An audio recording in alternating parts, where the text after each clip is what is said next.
Hello, everybody, and welcome to the shittiest channel on YouTube, the So Nasty Entertainment Channel. And I am your host, So Money.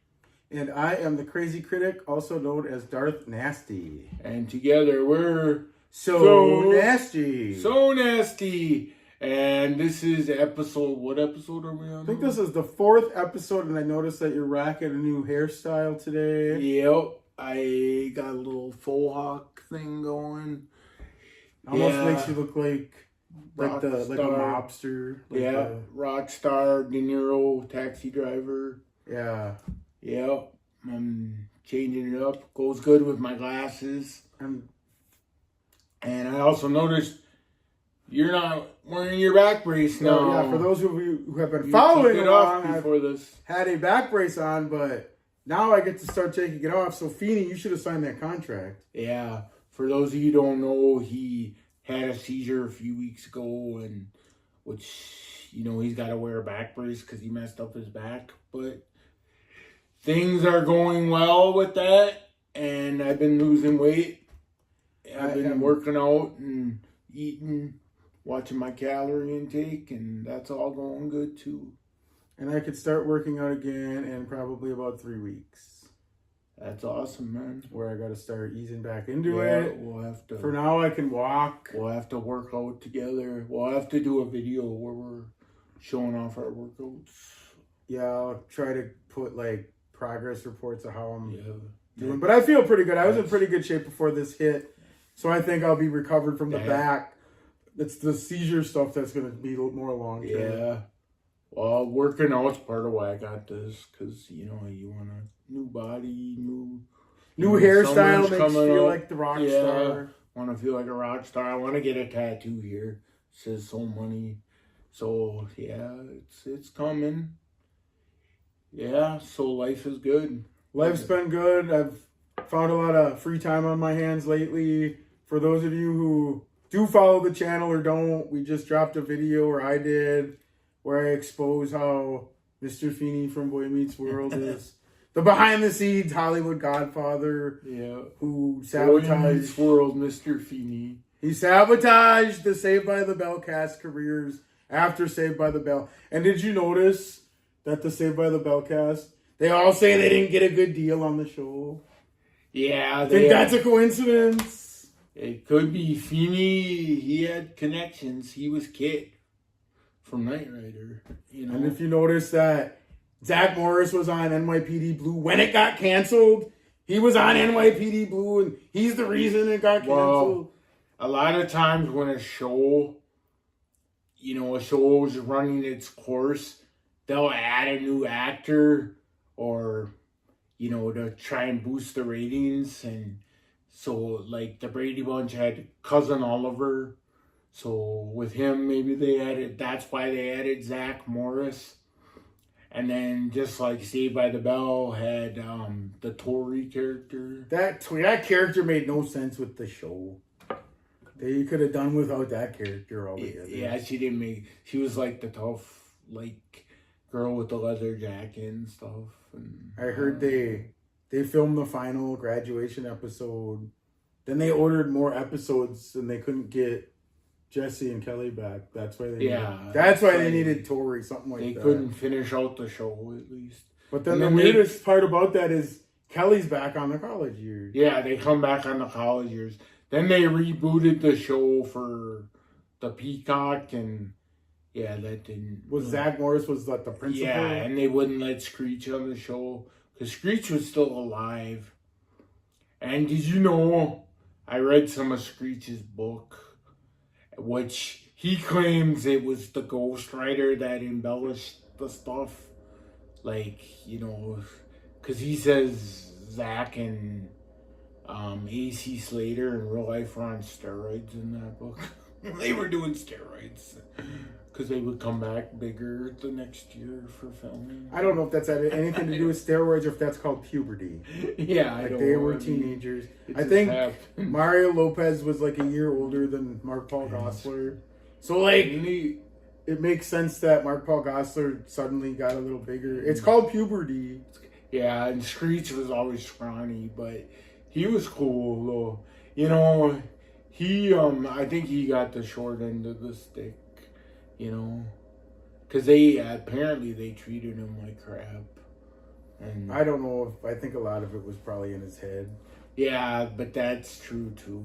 Because because you don't see him off camera there.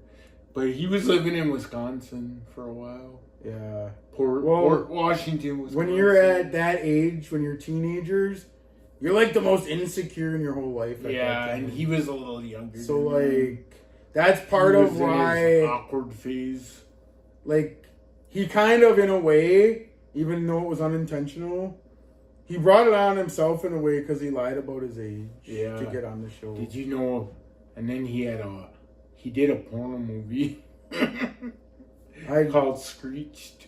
And yes, I did see it. I rented it. I was didn't curious. even know he was in a porno movie. It was like, well, I don't know if it was planned or not, but he like has two girls in a hotel room that I think he met at a bar. They filmed it, but then a porn company supposedly got a hold of it.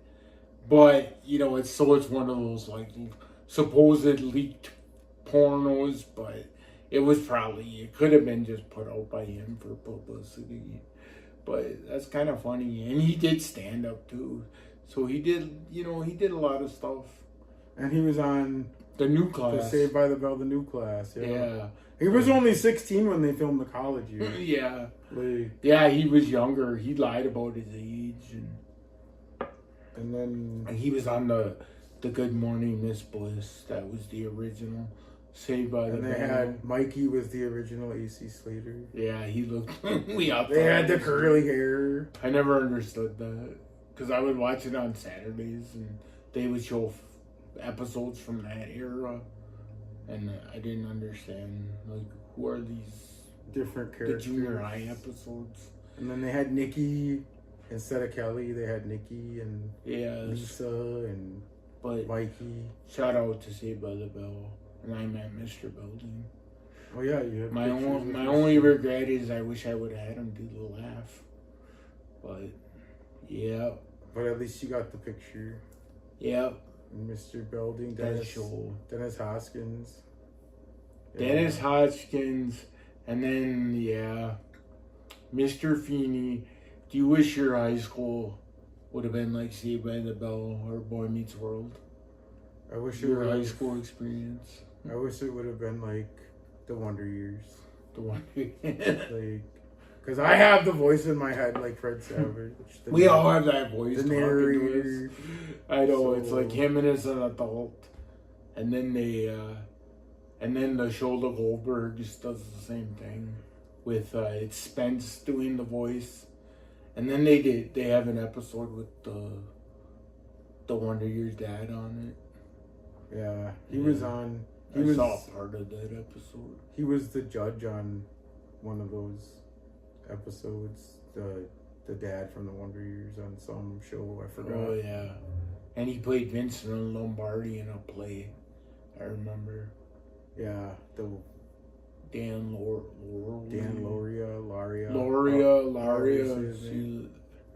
And then, did you ever notice that, like, when you first watched The Wonder Years, like, Winnie Cooper's your age, and you look at, like, the parents, and it's like, oh, they're old. Now I watch The Wonder Years, now I find the mom hot. Like, the mom.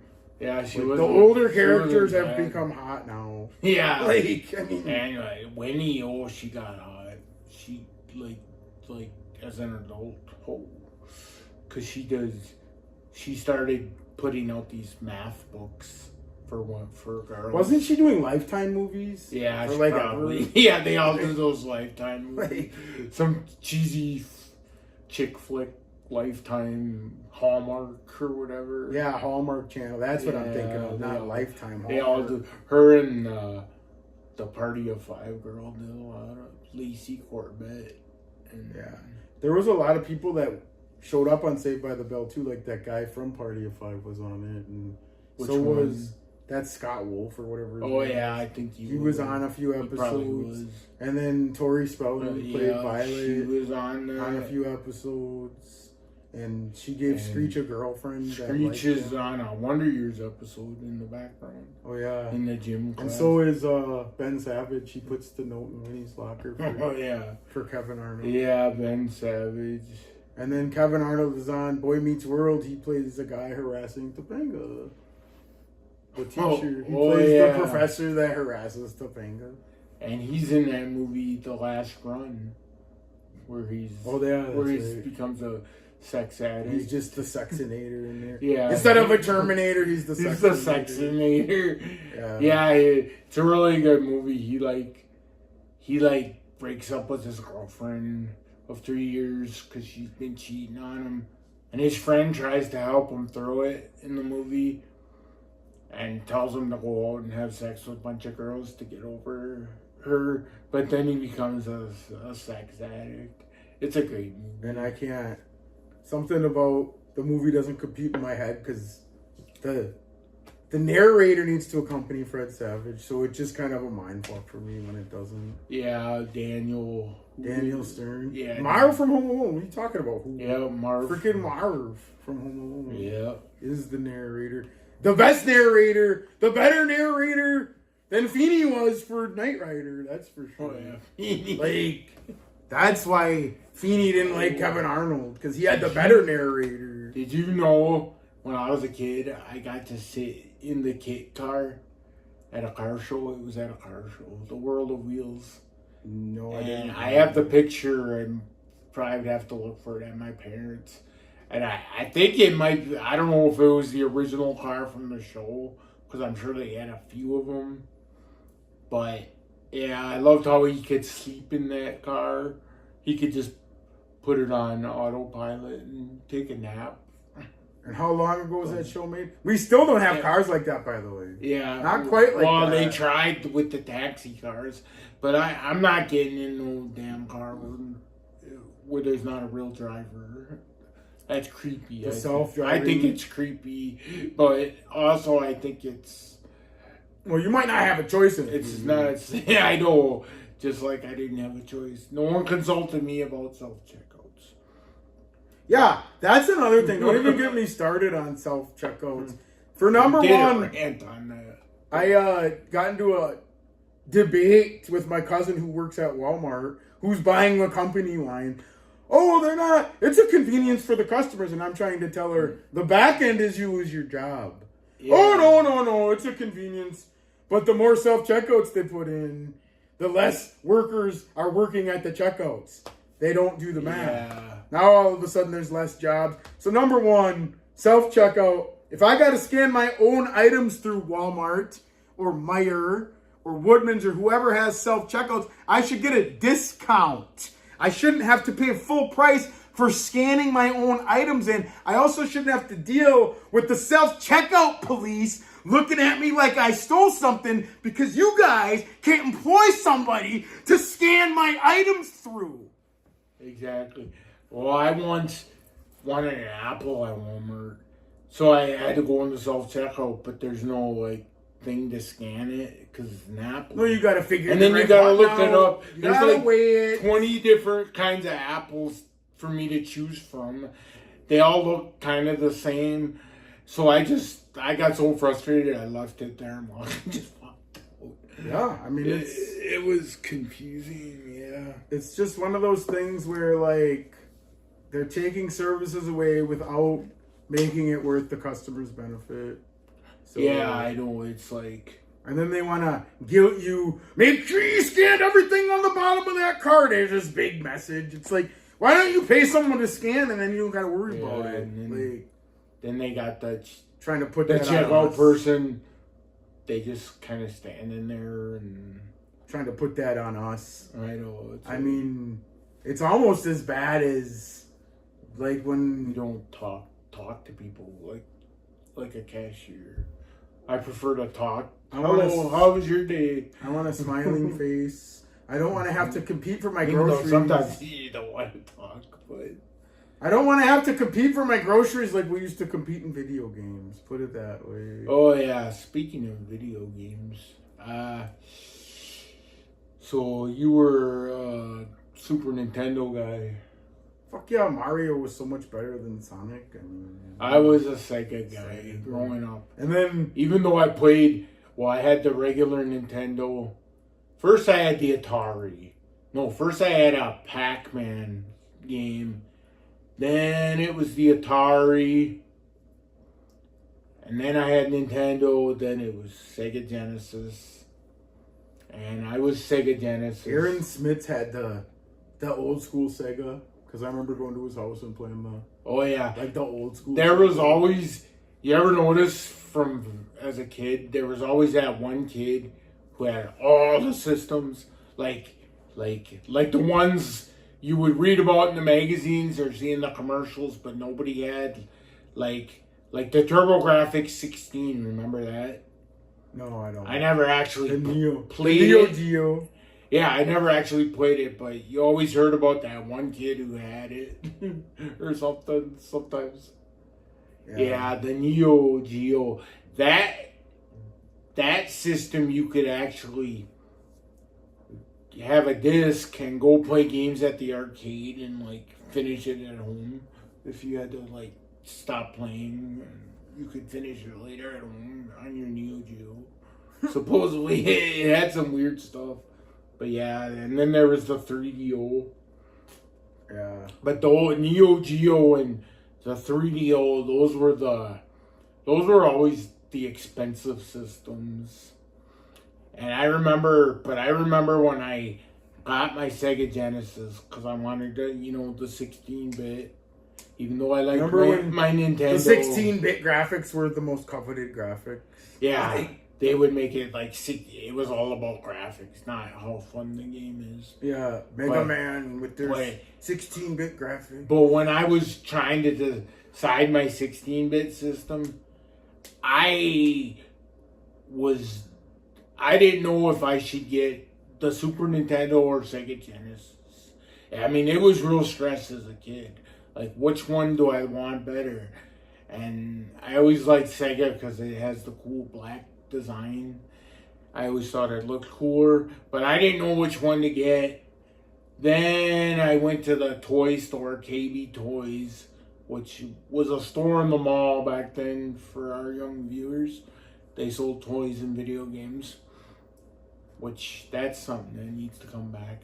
But anyway, the guy, he recommended Sega to me, so that's what I got. And plus I had played Sonic, so I liked that game. So number 1, Sega doesn't have Mario. Road Rash. Number 2, Sega doesn't have The Legend of Zelda. Yeah. Those two games make the whole Nintendo system far superior than anything a Sega product has. I know it has Road Rash. Yada, yada, yada. Big fucking Pit Fighter was better on Sega Genesis, I've heard. They had Streets of Rage on Super Nintendo. It was just as good as the one on Genesis. No, they had Streets of Rage on Genesis, on Super Nintendo. Yeah, it was different controls, but they had Final Fight, which was their Streets of Rage. And then Double Dragon was another good game for Nintendo. They had that. Yeah, they had some that were on both. I don't remember Streets of Rage on Super Nintendo. It was, but the games I played were Golden Axe. Yeah. And Pit Fighter, underrated game. And then I played... they had several Legend of Mario. Zelda games over the years. I'm not Mario, I played Sonic. But I played the original Mario a lot on regular Nintendo. That's classic. Sonic was a generic Super Mario. Mario was superior in every way. Mario, no, it wasn't. Yeah, the first one could compete. The very first Mario had the better villain in Bowser. Well, I played the original Mario Brothers on Atari. Exactly. Which was completely different than the Super Marios. Then it was Super Mario. Then Mario 2, which was supposed to be way different than what it was, because it's nothing like it, because you lift up stuff. But they thought the game was too hard, so they released Super Mario 2. It was like a different game. Super Mario World was probably one of the better ones. Or Like, the third Mario was better than the second Mario. The second Mario was kind of confusing. It was like the dream or whatever. Yeah, that's why it was a completely different game. They just put Mario to sell it because they thought the Mario 2 they made was too hard. Then they released it on Mario All-Stars. And then They call it the Lost like Levels. Mario Kart they went to, and they don't have Sonic Kart. Yeah, they have Mario Kart. But Road Rash, I mean, really all you need is Road Rash. Play some Pit Fighter. I used to play Royal Rumble on my Sega. They had that for both. I remember the WWF games were, and when we were kids, it was WWF, not WWE. Oh, that's another thing. WWF. Yeah. They had to change it because the World Wildlife. My uncles. Do you remember my uncles being obsessed with WCW? Yes, I do. They were like obsessed with wrestling, and then they always liked WCW better. Yeah, they would like, oh, Sting would beat the shit out of Hogan. Yeah. Yeah, that was the Monday Night Wars. That was another beef. Sega, you had Sega, Nintendo beef. Then you had WCW and WWF. Then you had the Mr. Feeney versus Zach Morris beef. And then, which continues to this day. That's why Zach Morris still struggles getting roles. Like, his career never fully took off after that. And Jesse Spano bared everything on Showgirls after the show. That wasn't, which is funny. That wasn't completely a coincidence. Mr. Feeney had just a tiny bit to do with the reputation of Jesse Spano being totally tarnished. She was like the feminist. And then did you remember? She was the feminist. She was the feminist on Saved by the Bell. She bears it all on Showgirls. Not to mention, later on Any Given Sunday, she's Al Pacino, a.k.a. Tony Montana's high-class hoe. So they really went out of their way to tarnish her career. Remember she was in Roger Dodger? Remember that movie? I remember that movie, but I don't necessarily remember her in there. Yeah, she's in it with that's another great movie. It's about a guy who takes his nephew out, his teenage nephew, to try to get him laid. And then AC Slater. She's one of the girls they try to pick up. And the girl from Flashdance. That's a great movie, though. AC Slater hosts Access Hollywood or Extra or whatever it is he hosts. Yeah, he said he got into hosting because Dick Clark convinced him to do that so he would always have a job. Yeah, and he was supposed to be, I think, in Walker, Texas Ranger. He tried out to be Walker, Texas Ranger sidekick. But they didn't want him because he was taller. He was too tall. Did you ever notice how he has a funny look on his face when he dances? Slater does. Like, he's always got a weird look on his face. He was on, do you remember the show Kids Incorporated? That's going way. That was like a Disney Channel show. But it was on like syndication too. But you gotta look that up. But it was about a group of kids that hung out at like a hangout spot, but they would also play music, and he plays drums in it because he can actually play drums. Jennifer Love Hewitt was on it, and there's an episode with David Hasselhoff singing. I think he's singing like an Aretha Franklin song. No, you gotta look that. I gotta send that to you. He's got a legit music career, the Hoff. Oh, he's big in Germany. Like Germany. Yeah, he never got big here, but he chased Billy Warlock out of Hollywood. Yeah, and he was on Baywatch. Baywatch. The Hoff, Billy Warlock beef. There's rap beefs too. Oh yeah, rap beefs like Darth Nasty against So Money. That's gonna be coming up on So Nasty Entertainment. Who watch this channel? Darth Nasty is getting ready with a response. 3 diss raps that got posted on this channel, which were recycled from a different channel. Because So Money can't write his own original content. He had to channel, The World According to Matt. They were on there, but we thought we'd reuse them. But that's because they're funny, and they deserved more views. Deserves got nothing Because to do it's with it. funny to diss him in rap. It's just Darth Nasty's working on a response. Probably going to drop tomorrow or Monday. Working on another follow-up Saved by the Bell video. Because, I'm waiting for that rap response. I was waiting for a response. Hey, forgive me for having seizures and breaking my back.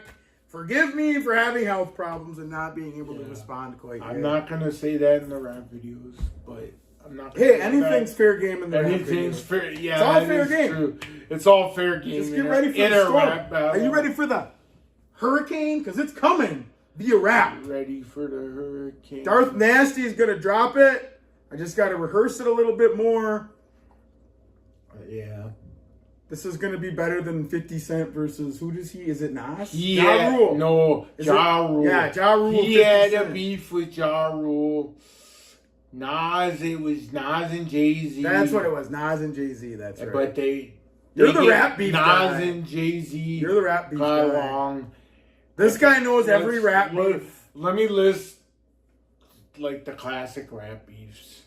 Okay, there was Nas and Jay-Z, and then because Jay-Z had a song called where he disses Nas called I think it was The Takeover. He disses them and Mobb Deep.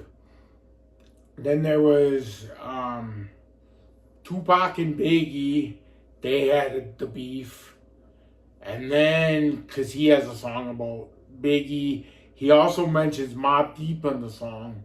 And I was reading one of the guys from Mobb Deep's book, some of it, and he said, we were the ones to respond with the song.